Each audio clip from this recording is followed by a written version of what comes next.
Zelensky warns of possible provocation on Russia's May 9th Victory Day. Ukrainian President Volodymyr Zelensky suggested that a provocation by Russia could occur on May 9th, the day marking Victory Day celebrations. During a joint press conference with Czech President Petr Pavel on May 4th, Zelensky was asked about intelligence reports indicating a possible Russian provocation on May 9th. He responded, "Unfortunately, we know who our neighbors are, Russia, and what they are willing to do for political gain in their country." Zelensky accused Russia of launching over 100 attacks during its announced ceasefire over the Easter holiday, despite its declaration. He also noted that in recent days, Russian forces have carried out more than 200 attacks along the front line, the highest number in recent months. The Ukrainian president warned that provocations could take place on May 9th and that foreign leaders might witness them firsthand. So there is no trust. A provocation is possible, but that depends on Russia. If someone still trusts Russia, let them experience it for themselves, Zelensky added. Previously, on April 28th, Russian President Vladimir Putin announced a ceasefire to mark Victory Day, commemorating 80 years since the Soviet victory in the Great Patriotic War. According to the Kremlin, the ceasefire is set to begin at midnight on May 8th and last until midnight on May 11th, during which all hostilities will be suspended.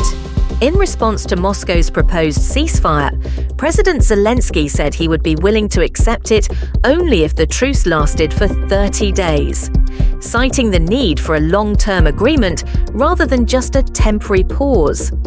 Zelensky emphasized that, amid the ongoing war with Russia, Ukraine cannot guarantee the safety of any foreign officials planning to attend Victory Day celebrations in Moscow.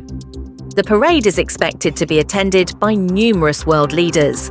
The Kremlin has extended invitations to leaders from Serbia, Slovakia, China, India, Brazil, and several other nations. Our position is very clear to all the countries that have visited or plan to visit Russia on May 9th. We cannot be held responsible for what happens on Russian territory, the Ukrainian leader said. They, Russia, will be the ones guaranteeing your safety, Zelensky added, warning that Russia could stage incidents like arson or bombings and then blame us. Zelensky did not specify what Ukraine would do during the proposed ceasefire period. However, Moscow quickly responded, accusing Kyiv of directly threatening the celebrations, including the military parade in Moscow on May 9th. Kremlin spokesperson Dmitry Peskov criticized Ukraine's rejection of the Victory Day truce, stating that Russia does not want vague statements, but rather concrete actions from Ukraine to help de-escalate tensions during the ceasefire. Deputy Chairman of Russia's Security Council, Dmitry Medvedev, warned that no one could guarantee Kyiv would still exist on May 10th if Ukraine attacked Moscow during the Victory Day celebrations. The former Russian president called Zelensky's comments a verbal provocation. Will Russia use nukes in Ukraine? Putin's latest response raises eyebrows. According to Reuters, Russian President Vladimir Putin made a statement addressing the potential use of nuclear weapons in Ukraine. In a snippet of an interview with Russian state television shared on Telegram on May 4th, President Putin said that Russia has the strength and means to bring the conflict in Ukraine to a reasonable conclusion.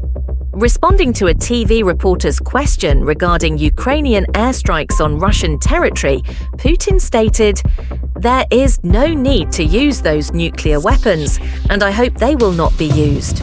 We have enough strength and resources to bring what began in 2022 to a logical outcome with results that Russia seeks," he added. In February 2022, President Putin launched a special military operation against neighboring Ukraine. According to some sources, the Russian military currently controls about 20% of Ukrainian territory, including most of the south and east. In recent weeks, President Putin has repeatedly expressed readiness to negotiate a peace deal, while US President Donald Trump has also declared his intention to end the conflict through diplomatic means. The fear of nuclear escalation has been a persistent concern raised by experts since the outbreak of the Russia-Ukraine conflict in 2022. Former CIA Director William Burns once warned that by the end of 2022, there were genuine risks that Russia might use nuclear weapons against Ukraine.